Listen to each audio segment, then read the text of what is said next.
नमस्कार, मैं हूँ गीता संधू। गीता एस्ट्रो में आपका स्वागत है। आज बहुत सुंदर मौसम है, बाहर हरियाली है, बारिश है, घुमड़ घुमड़ की आवाजें हो रही हैं। बहुत ही ज़्यादा मनभावन मौसम बाहर की तरफ हो रहा है और मैं सोच रही थी कि क्या करें, मैं किसके बारे में बात करूं, क्योंकि अभी तीज आने वाली है। तो शायद यही एक अच्छा मौका है हम चर्चा करते हैं कि तीज क्या होती है। बहुत सारे लोगों को नहीं पता होता, वो सेलिब्रेशन करते हैं, अपने आप को ग्लोरीफाई करते हैं हर चीज के साथ में। पर हमारा जो कल्चर है वो बहुत रिच है और हमारे कल्चर के अंदर इतनी सुंदर स्टोरीज हैं, इतने अच्छे बैकग्राउंड्स हैं। उन चीजों को हमने माइथोलॉजिकल वे में या अपने एक फेबल्स के रूप में या ट्रेडिशन के रूप में हमने देखा है, लेकिन हर चीज का एक अपना सिद्धांत जरूर है। उसके बैकग्राउंड चेक हम करते रहें तो अच्छा लगता है, क्योंकि ट्रेडिशन को आपको आगे ट्रांसफर भी करना है और जब आप ट्रेडिशन को आगे ट्रांसफर करना चाहें तो उसके लिए आप थोड़ा बहुत तो एफर्ट करने पड़ेंगे, नॉलेज तो होनी चाहिए ना। चलिए बात करते हैं कि तीज क्या होती है, हम तीज को क्यों सेलिब्रेट करते हैं। चातुर्मास का जब समय आता है तो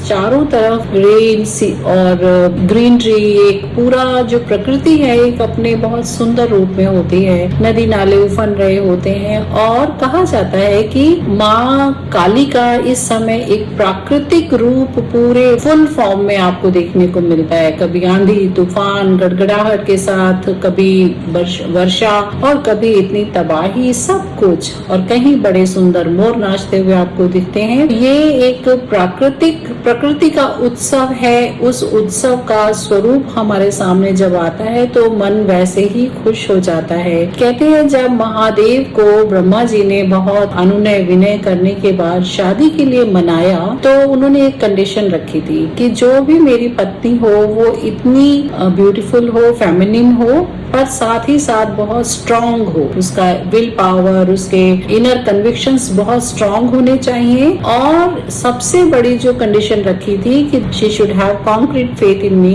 मेरे लिए उसका होना और उसके लिए मेरा होना, इससे बड़ी कोई बात नहीं होगी, लेकिन इसका आधार बहुत ही ज्यादा स्ट्रांग होना चाहिए। महादेव ने कहा ऐसा ही होगा। आपके लिए एक ऐसी कन्या जन्म ले चुकी है और आप उसके लिए पूरे योग्य वर हैं और अब आपका विवाह होगा। तो महादेव ने पहले कंडीशन रख दी थी कि जो भी उनको रिक्वायरमेंट है वो सब उसको अच्छी तरीके से पता होनी चाहिए। इसीलिए जब हमारे यहाँ विवाह होते हैं तो पंडित जी विवाह के समय लड़की को बहुत सारे वचन दोहराते हैं, उनको कहते हैं इसको आप रिपीट करें। बॉय एंड गर्ल दोनों विवाह के जो 7 वचन हैं वो लेते हैं और 7 वचनों में कंप्लीट डेडिकेशन और एक्सेप्टेंस होती है इस पवित्र बंधन को निभाने के लिए, हर तरीके से समर्पण करने की। तीज का त्योहार आपके डेडिकेशन, आपके समर्पण, आपकी अंदर की जो लय है, प्रेम है, उसको बढ़ाने के लिए किया जाता है। लड़कियां अपने मायके में आती हैं और अपने जो भी उनके आसपास की सहेलियां हैं, सखियां हैं, सब एक साथ इकट्ठे हो करके इस अवसर को एंजॉय करते हैं और एक बहुत उत्साह के साथ में अपने आसपास के सभी लोगों की ब्लेसिंग्स लेकर के वो फिर वापस अपने ससुराल में आती हैं तीज का त्योहार सेलिब्रेट करने के बाद। तो तीज में कहा जाता है कि जब प्रतिपदा से तीसरा दिन होता है तो ये तीज जो हमारे इन चातुर्मास के अंदर आती है तो उसको पहली तीज को हम कहते हैं हरितालिका तीज, दूसरी तीज कही जाती है कजरी तीज और चौथी तीज कही जाती है गणगौर तीज। तो ये जो तीज के अवसर हैं तीनों महीनों में आते हैं। ये जुलाई अगस्त सितंबर के तीनों महीनों में तीज का जो अवसर आता है, ये एक आपकी कन्विक्शन, आपकी डेडिकेशन, आपके अंदर के प्रेम का भाव है जो आप व्यक्त करते हैं बड़े बड़े स्टाइल के साथ में, खुशियों के साथ में। क्योंकि जब खुशियां होती हैं तो आपको उन खुशियों को शेयर करने वाले आपके संगी साथी भी चाहिए। सो विमेन फोक सब मिलते हैं, गीत गाते हैं, चूड़ियां पहनती हैं और बहुत सारा श्रृंगार करती हैं और मेहंदी का एक उत्सव होता है जो एक दूसरे को वो लगा करके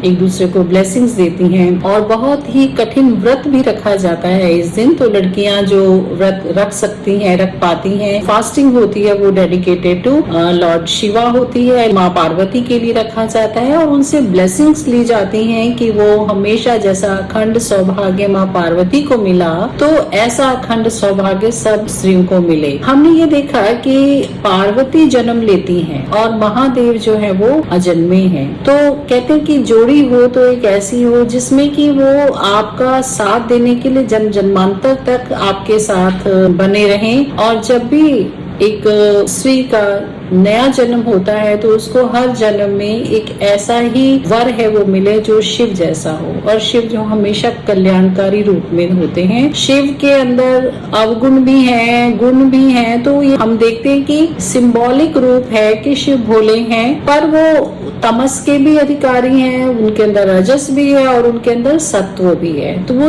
त्रिगुणात्मक शक्तियों के साथ में है। और ऐसा ही एक ये मैसेज हमें मिलता है कि कोई भी पर्सन कंप्लीट नहीं होता, वो इन तीनों गुणों का मिला जुला मिक्सचर है। तो अगर हमारे जीवन में तमस आ रही है, यानी कि कई बार ऐसा रूड बिहेवियर भी होता है या कुछ ऐसी परेशानियां भी होती हैं, थोड़ा सा सहनशीलता है वो स्त्रियों को बढ़ानी चाहिए।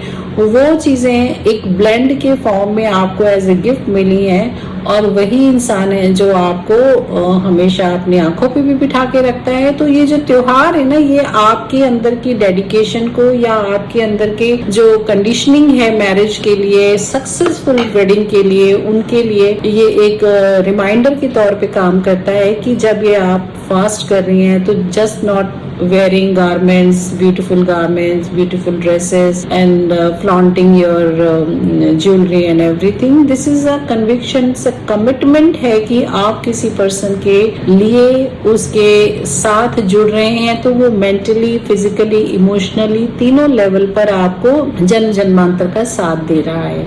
ये फीलिंग हमारे बीच में अब कम हो रही है। देखा जाता है कि डिमांड होती है, बहुत कुछ एक्सपेक्टेशन होती है, आपके अंदर होड़ होती है, आप अपने आप के साथ के लोगों को देख करके तो कहीं जेलसी लेकर के वापस आ जाते हैं और फिर आप कंपैरिजन करते हैं कि दूसरे के घर में कुछ ज्यादा ही खुशियां हैं, उनके साथ श्रृंगार या उनकी जो एसेट्स हैं वो आप कंपेयर करते हैं। तो उस मौके का, उस त्योहार का जो स्वाद है वो खत्म हो जाता है। तो जो ये त्योहार आते हैं ये हमें हमारे फैमिली एनवायरनमेंट के बीच में रह करके खुश रहने के लिए संदेश देते हैं।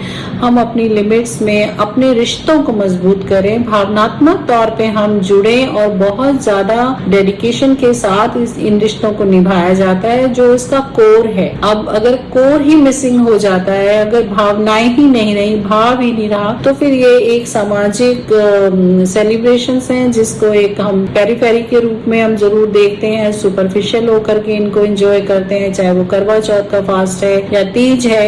ये मौके हमारे समाज में बनाए गए हैं एक एज ए रिमाइंडर और as a double check system कि हम अपने रास्तों पर ठीक जा रहे हैं। सो एंजॉय योर डे बहुत अच्छी तरीके से, लेकिन इसके पीछे की जो डेडिकेटेड स्टोरीज हैं उनको हमेशा याद रखें कि माँ से आपको क्या मांगना है, माँ से आपको दृढ़ विश्वास मांगना है, माँ से आपको कंप्लीट डेडिकेशन मांगना है। और जैसे उन्होंने इतना तप करके अपने इस संबंध को निभाया है, इसको बढ़ाया है और हर जन्म में महादेव को अपना साथी बनाने के लिए वो कन्विक्टेड है, पूरी अपने मन से बंधी हुई हैं, ऐसे ही हम अपने रिश्तों की जो ऊर्जा है उसको संभालें, उसको समझें और निरंतर अपने जो आपके अंदर के ब्यूटीफुल मोमेंट्स हैं उनको अलाइव रखते हुए अगर आप इन त्योहारों को लेते हुए चलेंगे, अपने जीवन में जिएंगे, तो ये आपको बहुत ब्लेसिंग्स देंगे और आपके जीवन में हमेशा ये हरियाली, ये बहार, ये उत्सव बने रहेंगे।